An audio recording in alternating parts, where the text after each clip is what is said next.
sa internal investigation naman sa BI, sa mga opisyal nito na maaring sangkot o kasabwat sa pagtakas ni Guo Huaping. So, kung may update, ilan po ang nakasuhan, ilan po ang may administrative sanctions? Ma'am, we will check if there's any from the Office of the Commissioner, if there's any. Chief Manahan, you're the Chief of the Intelligence Division. Do you know if there is an internal investigation or there's not? Meron po bang kinasuhan o wala? Meron po bang administratively sinasanction o wala? As far as I'm concerned, ma'am, wala pong alam kasi may ibang offices din po kasi ang tawag doon na in charge, which is the Board of Discipline or BOD, Board of Discipline, who conducts also investigation when it comes to personal matters, Madam Chair. But I suppose, kahit Board of Discipline ang directly in charge, dapat alam din ng Intelligence Division. I can't imagine there's any other Intelligence Division of any other institution here na kung hindi man sila ang in charge directly sa isang internal investigation sa hanay nila. And in fairness to BI, I will ask similar questions of the other agencies. Hindi ko ma-imagine na may Intelligence Division ng ano pa mang institusyon dito who would be totally unaware kung merong internal investigation. Lalo na 4 na buwan na po mula nung huling itanong ito. So again, medyo magto-throw up ng hands ang subcommittee sa ganyang status. I mean, what is the BI doing if not finding out paano nakatakas si Guo Huaping? Then at the very least, finding out kung mayroon ba at kung mayroon, kung sino ang kasabwat sa loob ng Bureau. Does the Bureau even know kung saang border umalis si Guo Huaping, saang border dito sa Pilipinas? Ma'am, we will submit compliance report to your office, Madam Chair, but I'm sorry, but as of this time, we don't have any information kung saang ports or sub-ports nakatakas sila Guo siblings, Madam Chair. So we don't know anything 4 months later, more than 4 months later, kung paano sila nakatakas, kung may tumulong ba sa kanilang mga opisyal o kawani ng gobyerno natin, pati sa BI, kung saang port or coast man lang ng archipelago natin siya tumakas. And I mean, ang Senate kasi, treaty-making body, so laging top of mind din namin yung ibang mga bansa. Sulat po ng sulat ang Bureau sa ibang mga gobyerno, sa ibang mga Bureaus of Immigration ng ibang mga gobyerno. Hanggang ngayon, wala pa silang official reply. So, tapos na ba yun? Okay na ba yun? How does the BI even feel about this? Okay po ba yung ganito, Chief? I fully agree, Madam Chair. We will submit any compliance report as soon as possible, Madam Chair, to your office. As soon as possible was last year, Director. Paulit-ulit po yung ganyang mga, we will submit. Haba po ng pasensya ng subcommittee na ito at ng mga miyembro at ng chair. Kung ako kayo, nakakainis yung ibang mga Bureau of Immigration na ibang mga bansa. Wala man lang maibigay na maayos na sagot. It is totally unacceptable. I'll ask you now, and I hope the Bureau has some answers naman about these other issues, no? There are supposedly three POGO bosses who were supposed to have been deported to China. Ang mga pangalan nila ay Liu Xun, Kong Xiangrui, and Wang Xiangle. I'm almost sure alam nyo itong mga pangalan na ito. Sila po ay unang deportees after the raid of Riran's company, where 4,500 Chinese POGO workers were rounded up. Tanong ko po sa inyo, hindi lang kay Chief Manahan, pati kay Attorney Santos or Acting Chief Wei, ko po sa inyo, ang sinakyan ba nila ay direct flight o transit flight lang? And may we see a copy of the implementation order of their deportation.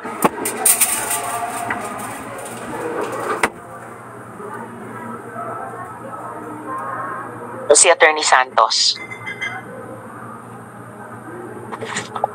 We will secure the copy, ma'am, and check on these names. But we would also like to reiterate the press release of Commissioner Viado regarding the transit flights. So our commissioner reiterated the requirements for deportation, which is the passport, the ticket, and the NBI clearance. For coordination with our partner agencies, we do that with regard to fugitives once they are declared as fugitives by their governments. So in this case, ma'am, we will retrieve the documents and update the committee. No, that was the first. Those three were the first deportees after the raid on reruns. Where not tens, not hundreds, but thousands of Chinese POGO workers were rounded up. And those three bosses, POGO bosses, were supposed to be deported to China. I think during this hearing, you can provide us a copy of the deportation order. Imposibleng wala yon. And very importantly, direct flight ba ang binook sa kanila o transit flight lamang yung sinakyan nila? Yes, Chief Manahan. Madam Chair, if I can recall, yung meron pong first three na dineport. Part of the reruns na 438. Yung ticket po nila, as I can recall, is Air Asia bound for China. Meron po yatang layover. Saan yung layover, Chief? I can't recall, but parang Hong Kong, Madam Chair. Hong Kong. Itong tatlo, itong first three, itong sina Liu Shun, Kong Xiangrui at Wang Xiangle. Can you confirm that, Chief? Yes, ma'am. I'll go back to my record, Madam Chair. Pero po yung tatlong ito na claim to be bosses, actually, ma'am, 438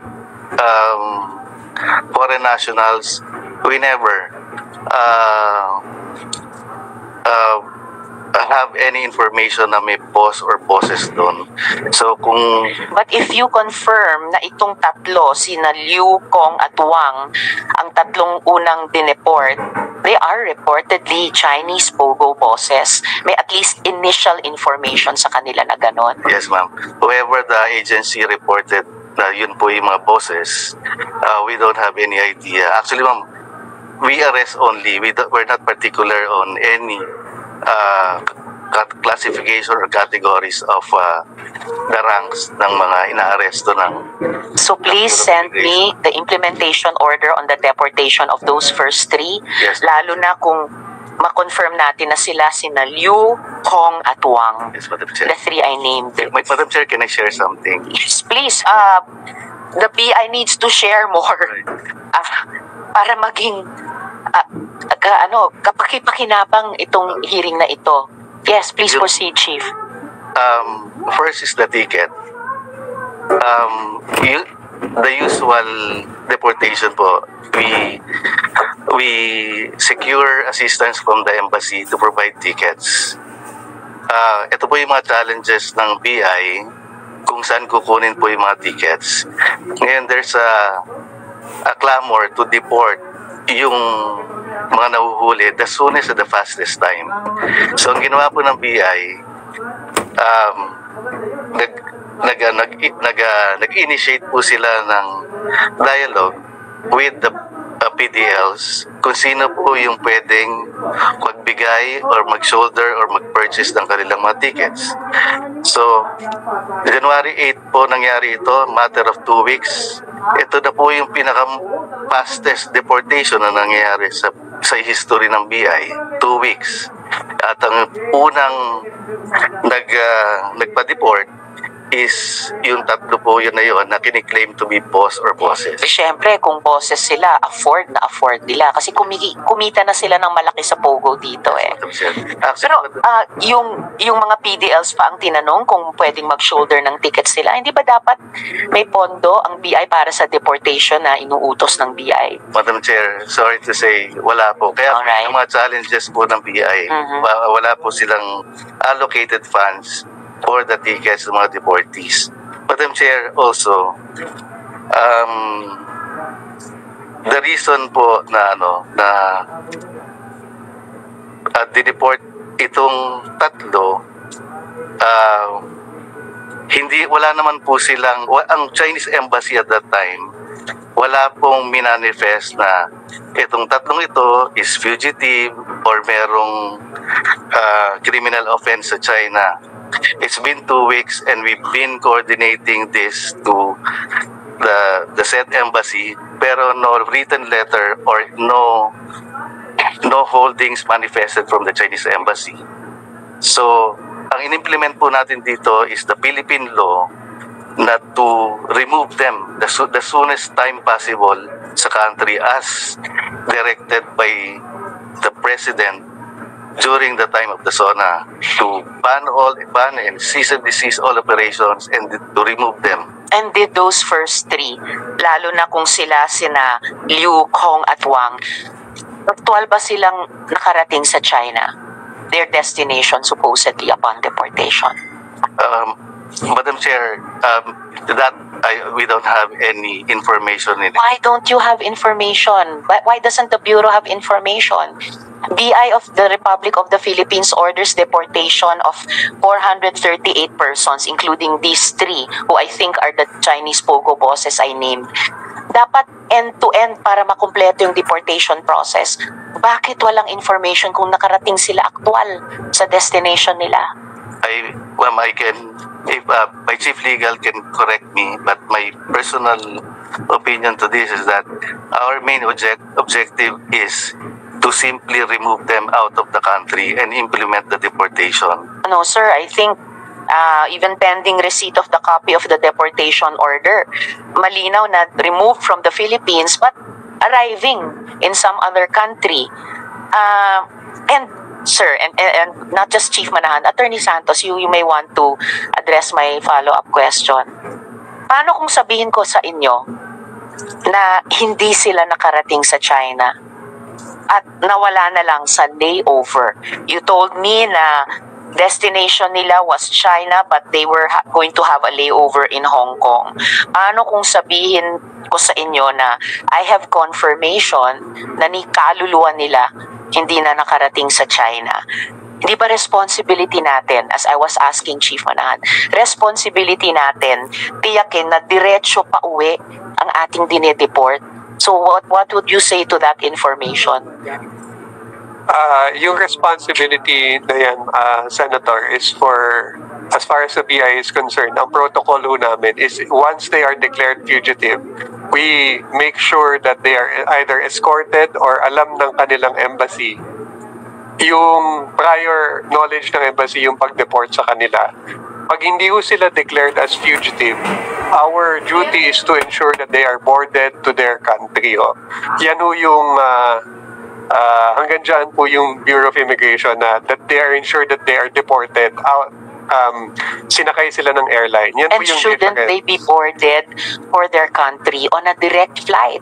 Lalo na given the nature of these deportations. Hindi lang siya, deportation alone, seryoso na, pero deportation in connection with a ban on pogos na napatunayan ang sasama ng epekto sa atin. Yes, ma'am. As intimated by Chief Jun Manahan of our Intelligence Division, when we deported them, they have not been declared as fugitives by their country, by China. So when we deported them, it was a regular deportation. What doesn't regular deportation mean? Direct flight without a layover. Ma'am, as intimated by our commissioner, we accept what ticket is available.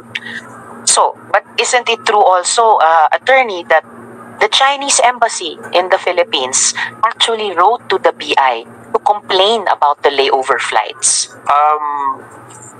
Wala ho, ma'am. Wala silang sinubmit regarding that. I have information to the contrary.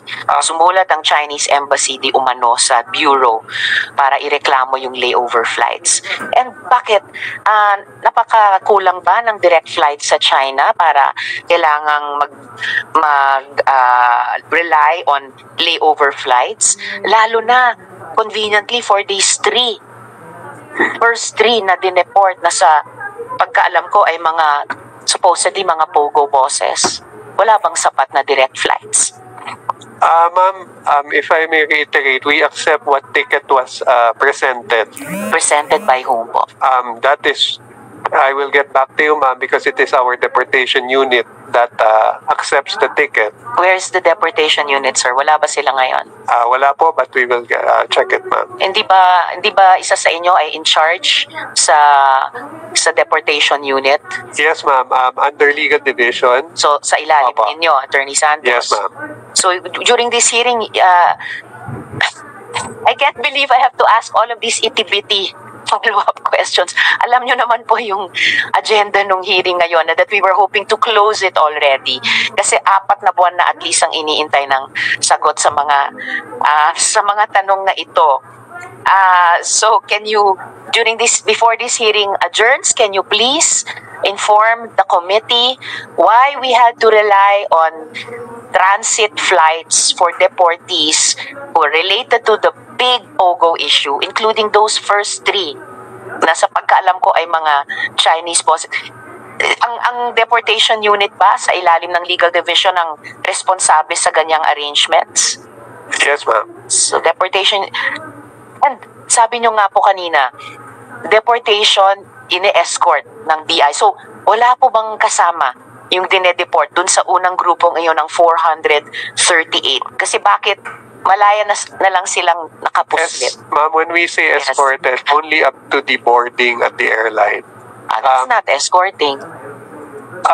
Yun lang po talaga yung procedure ng deportation. No? So, sinong magiging responsable to make sure they actually arrive at their destination, in this case, China, at hindi lang sila magdi-disappear into the crowd sa layover nila? Pagka declared as fugitive, that's when we ensure.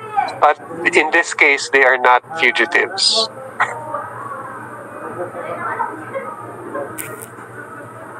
Well, ito po yung kailangan yung malaman sa lahat ng resource persons natin mula sa BI, no? They never arrived in China. I'm making that off record for the committee. Itong 3 na pinangalanan ko kanina, Liu, Hong, at saka Wang, who I think are the first 3 na binanggit ni Chief Manahan na dineport sa kasama ng grupo na 438, they never arrived in China. O dahil sa Pilipinas, nakapuslit sila. What a shame, no? I mean, dahil sa atin,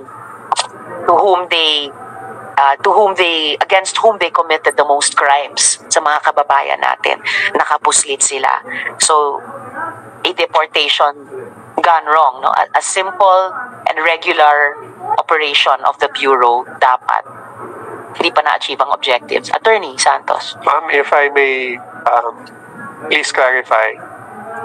Deportation means that we ensure that they are boarded out of the country and they are blacklisted not to be able to return unless their blacklist is lifted by the commissioner. In this case, they are blacklisted. They were not declared as fugitives. So the BI ensured that they are boarded out of the country. Yan po yung duty ng BI, ma'am. Hindi ho sila dineclare as fugitive. Alam mo ng Chinese Embassy that they were arrested and they were not declared as fugitive.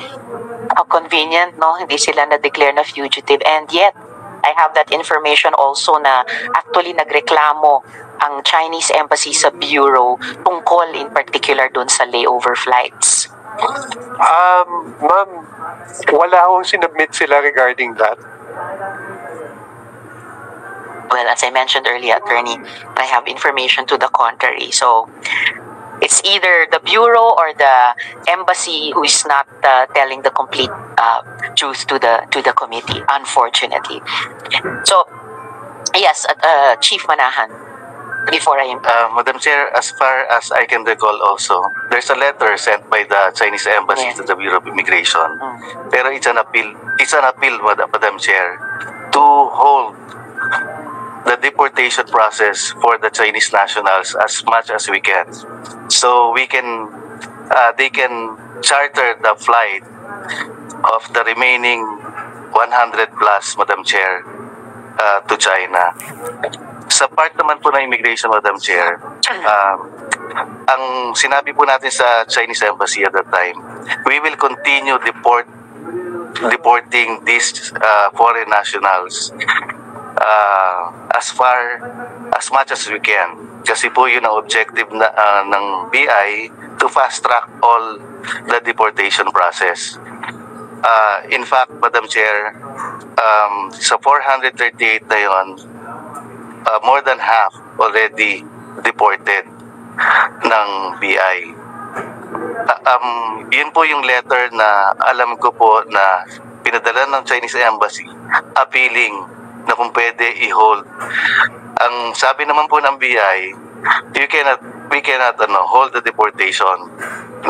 Walang makakahinto po ng deportation process ng BI kung kaya pong mag-remove on a daily basis as much as we can. Yun po yung naging reason po nung letter, Madam Chair.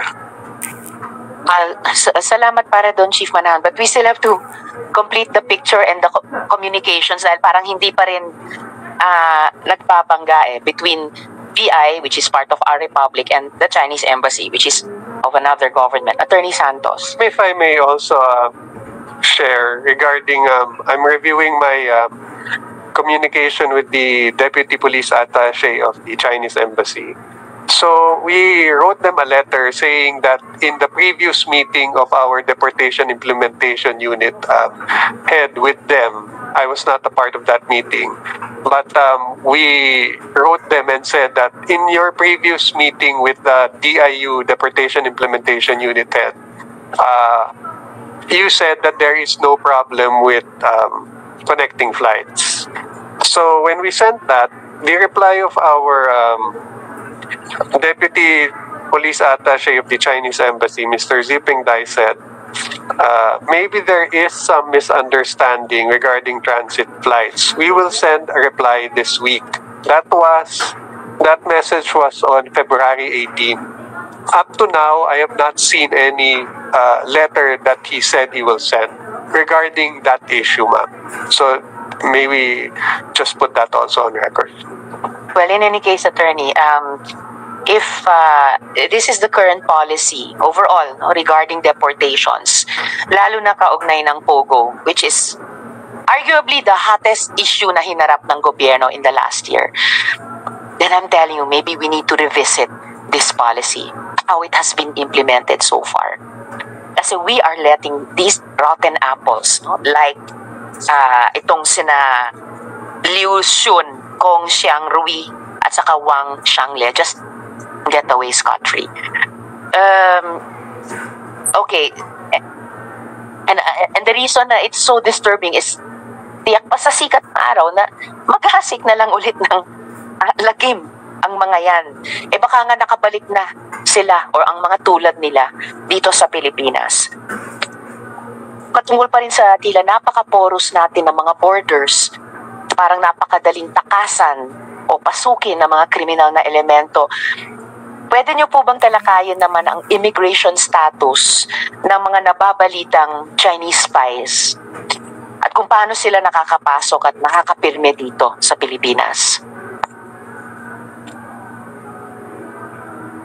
Has the BI even taken cognizance of this issue? And ano ang kaalaman niyo doon? Yes, Madam Chair, we're closely coordinating with the NBI cybercrime with regard to that particular case. Hindi ko lang dala, ma'am, yung case folder, but we have the identities and the visa details nung first 5 na pinress release pinesend sa isang press conference ng NBI. At ano po yung kanilang immigration status, itong first file? Well, I will check, ma'am, and I will update you, ma'am, with regard to the visa details. Please do that, Chief, within this hearing. Yes, Madam Chair. And Thank you.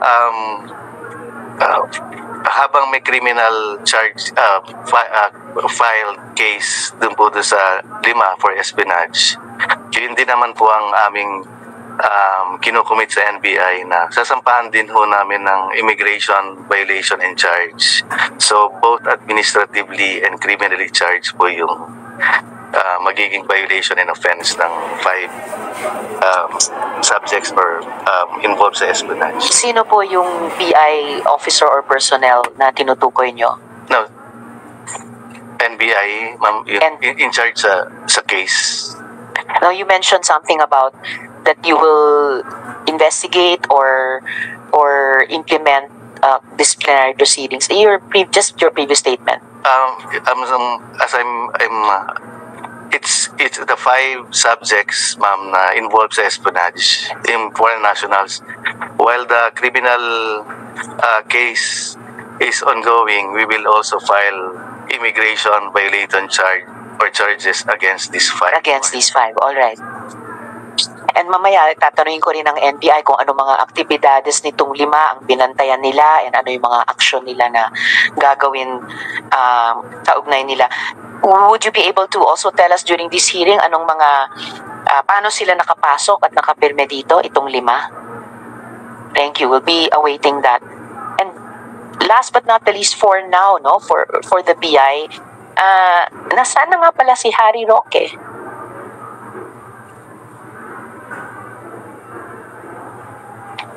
Kung hindi nyo alam kung paano nakatakas si Go Huaping, alam nyo ba kung nasaan si Harry Roque sa ngayon?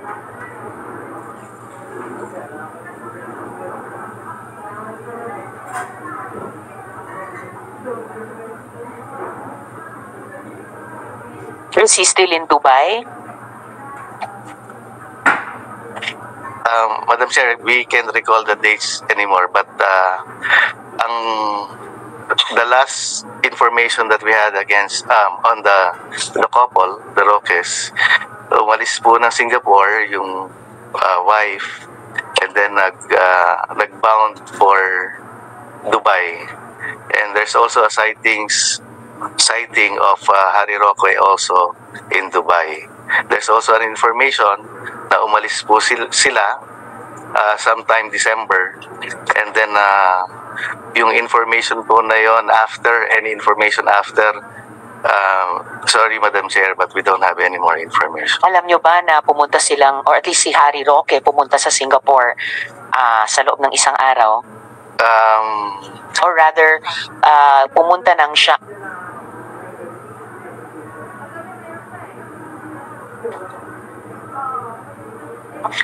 Alam nyo ba na pumunta siyang Shanghai for 1 day? Meron pong information pero wala po kaming validated proof na nag-enter po siya ng China. At meron pa kayong information or validated proof na mula sa Shanghai, na isang araw lang ang tinagal niya doon, tumuloy siya sa Macau?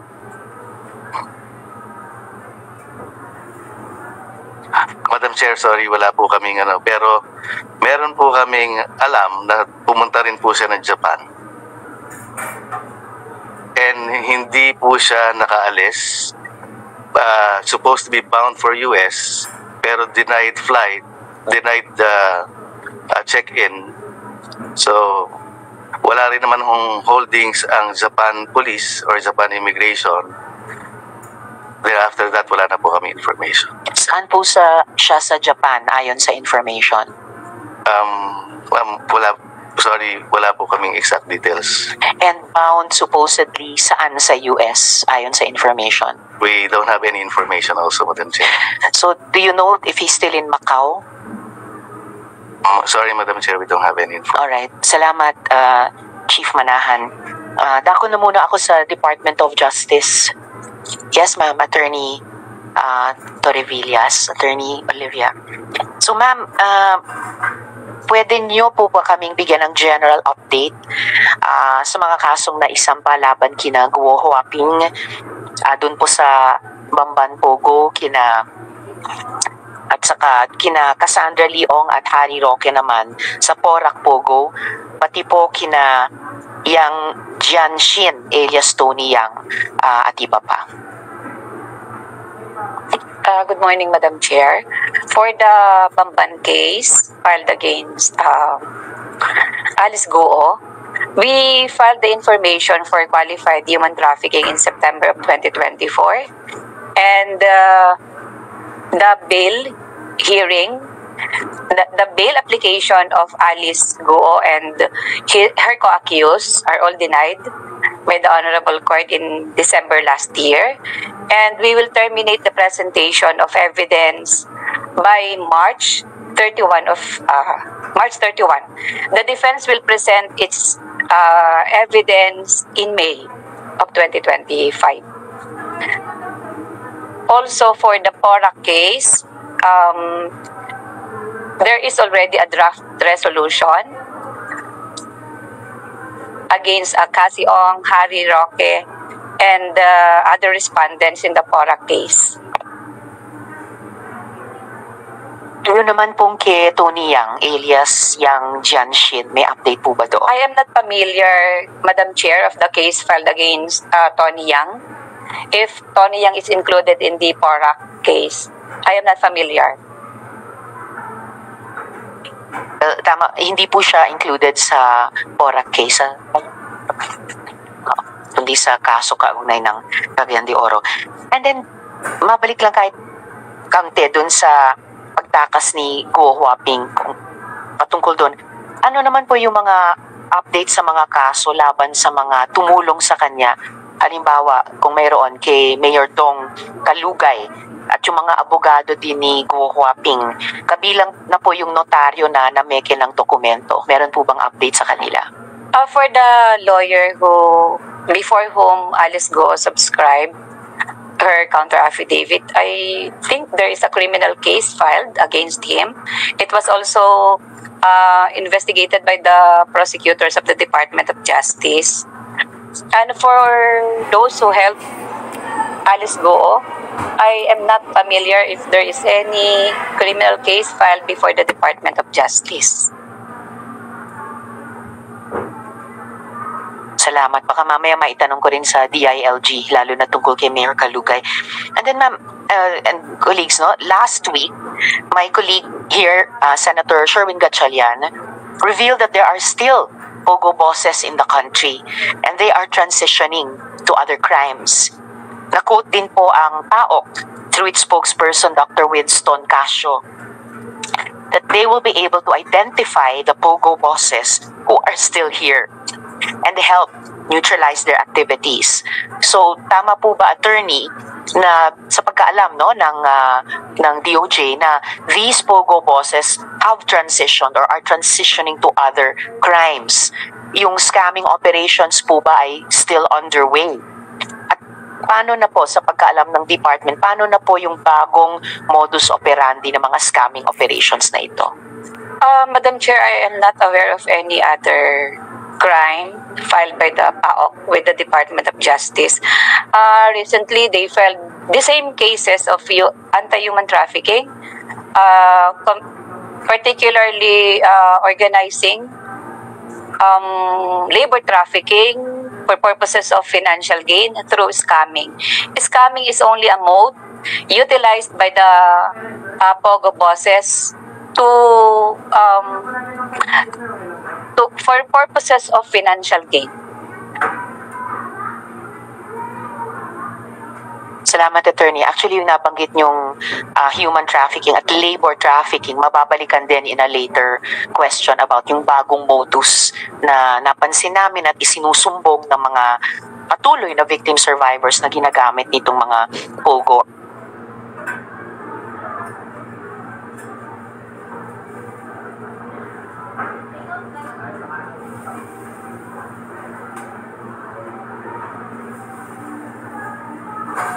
Work from home.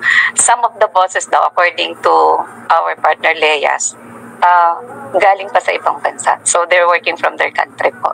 Not anymore here in the Philippines. Pero not verified, Madam Chair.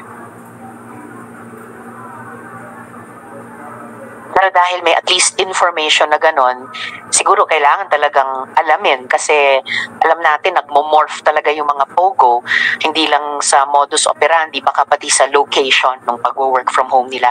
At meron din po bang, or, sigurado ko alam na rin ito ng DOJ, no? Mayroon ding lumilitaw na mga POGO operations na patuloy din sa mga casino. Namo-monitor din po ba ito ng department? As chairman of the Task Force Against Human Trafficking, we have not received any criminal case filed by our partner Leyes po. At this point, tanungin ko quickly ang PAGCOR.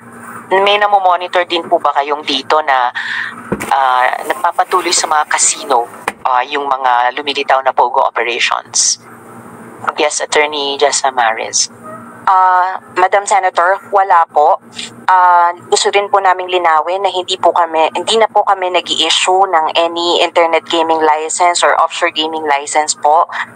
Lalong-lalo na po sa mga casinos kasi po nakita po namin sa news na gusto po yung linawin at we would like to put on record that we have not issued any license pertaining to that kind of activity. Of course, and alam naman ito siguro ng PAGCOR at ni-raise ko sa Executive Secretary, may kailangan ding ayusin dun sa Executive Order kasi parang nagbibigay ng loophole, palusot sa mga POGO o dating POGO na ngayon nagta-transition into continuing their criminal activities within casinos na nasa jurisdiction ng PAGCOR. Oo. If I could just a few more questions sa DOJ bago magpatuloy sa tanong sa PAGCOR. So ayun, just a recent and very disturbing event, no, Attorney Olivia. Totoo ba yung haka-haka tungkol sa isang estudyante sa isang international school na POGO-related daw ang pag-kidnap sa kanya? I have no information, Madam Chair, about that. May information po ba tungkol dito yung PNP at saka yung NBI? Who's the spokesperson this morning for the PNP on this kidnapping case at kung related ba ito sa POGO? Who could speak to this? Would it be General Torre or one other of the PNP resource persons? Yes, General. Good morning, ma'am. An internal investigation is still underway, ma'am, and I think it's very premature to conclude kung ano man ang pulot dulo ng lahat ng ito, ma'am. And if the committee will allow me, the committee chair will allow us to defer the answer, and we can submit to it in an executive session, considering that there are still live manhunt operations and after operations, at pursuit operations still ongoing, ma'am. Thank you. And the committee wishes you the best in those operations. So, Maraming by all salamat po. means, sa executive session na lang po, may update ang subcommittee at ang committee about this. NBI, do you have any information about this case na handa nyo nang sabihin sa komite? Yes, Chief Malyari. Good morning po, Madam Chair. From my end, wala po akong information, but if the committee will allow me to communicate with the Assistant Director for Intelligence, I would be able to get an update from him kung meron pong ginagawang information gathering at investigation ng aming Intel Service. We would provide yung update immediately po. Alright, salamat po. And again, the same courtesy, the committee is always ready to extend as to the PNP sa NBI din po. Anything that you would need to tell in executive session ay ma-appreciate po ng komite at ng aming chair. Balikan ko po si Attorney Olivia for the DOJ. At ito kaugnay nung una yung binanggit kanina, yung sa human and labor trafficking, no?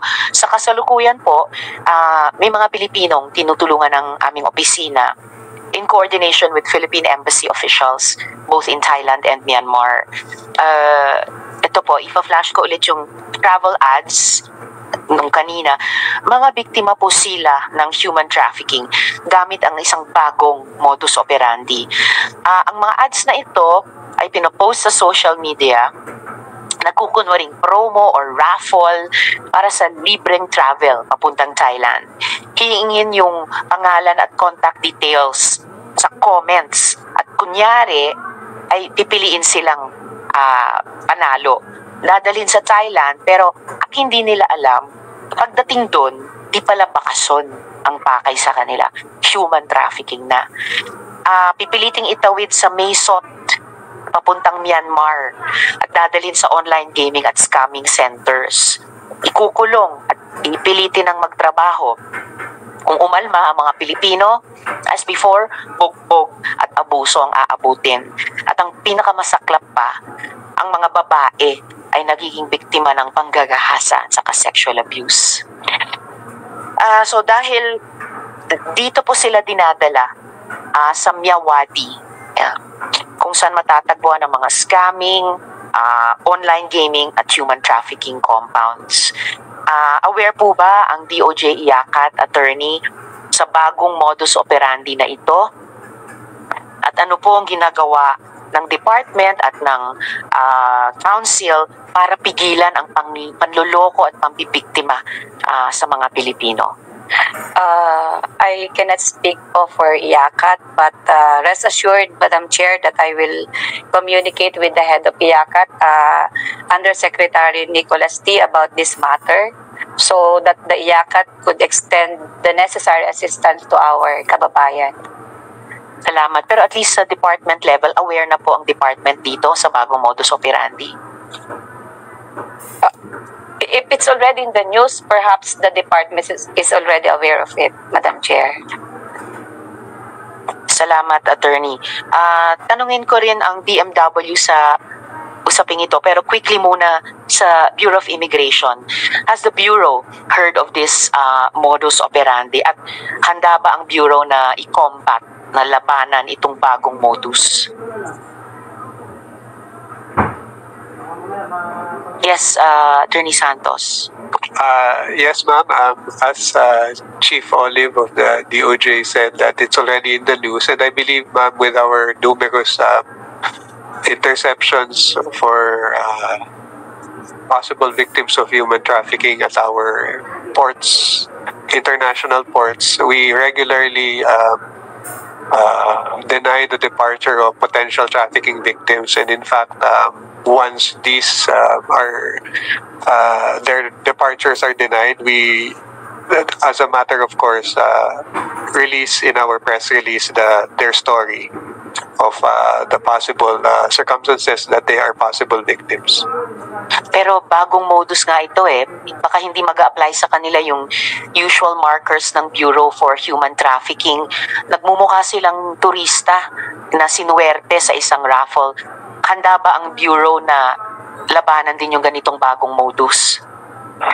Thank you, ma'am. We take note of this new modus, and we are confident that we will be able to detect possible victims under this new modus. Alright, salamat, Attorney Santos. So, quickly to ask DMW, sino nga po yung, yes sir, Asek de Guzman, aware po ba ang department sa bagong modus at ano po yung, kung aware na po, ano pong ginagawa ng department para tulungan yung mga kababayan natin dito? Yes, ma'am. Good morning po. Ma'am, on the preventive side, ma'am, we continue to engage at least in the public information campaign para at least ma-prevent po yung pag-alis sa mga kababayan natin at huwag mabiktima ng scam or modus na ito. Patuloy po yung suporta ng Department of Migrant Workers at pakikipagtulungan sa Interagency Council Against Trafficking. We're an active member agency, and at the same time, ma'am, we have recently opened a migrant workers office in Bangkok. Okay, I was in Bangkok last week, ma'am, attending also a regional dialogue, and at the fore of the regional dialogue, ma'am, yung RSO ng Bali process natin is actually the topic on scam hubs. mainit po itong usapin na ito. In particular, ma'am, this particular area, yung sa Muadi, saka sa Misot na area, ma'am, if the sharing and the information that was given to us by the other delegates who are closely working around that border, nagputulan na daw po ng kuryente at internet doon sa area. So at least may crackdown na nangyayari sa side na yon. On the part of the Department of Migrant Workers po, together with the Department of Foreign Affairs, we treat all of the reports seriously. Kung meron pong kinakailangang ma-rescue o matulungan, we closely coordinate that po with the Department of Foreign Affairs. So far, ma'am, since nagsimula po itong issue na ito, with the rest of yung tinatawag nating CMV, Cambodia, Myanmar, and Cambodia, Myanmar, and Laos, CLM na area. Since nagsimula po itong issue na to, ma'am, we've assisted 172 na tumawid na nakabalik galing Myanmar, providing them with the necessary repatriation and reintegration assistance. So, patuloy po yung suporta, saka po yung pakikipagtulungan ng Department of Migrant Workers sa iba nating government agency, also with other groups internationally and both locally para po masuportahan at matutukan ito. Maraming salamat, ASEC, at maraming salamat higit dun sa tulong nyo dun sa 172 na makitake note lang yung nabanggit ko kanina, mga 100 pa na naghihintay ng rescue. Gusto talagang makauwi, naiipit sa burokrasya, baka makatulong itong CML and of course Pilipinas para matulungan sila. And ganun din po yung impormasyon namin, tulad nung sinabi ninyo na pinutulan na ng kuryente at saka internet.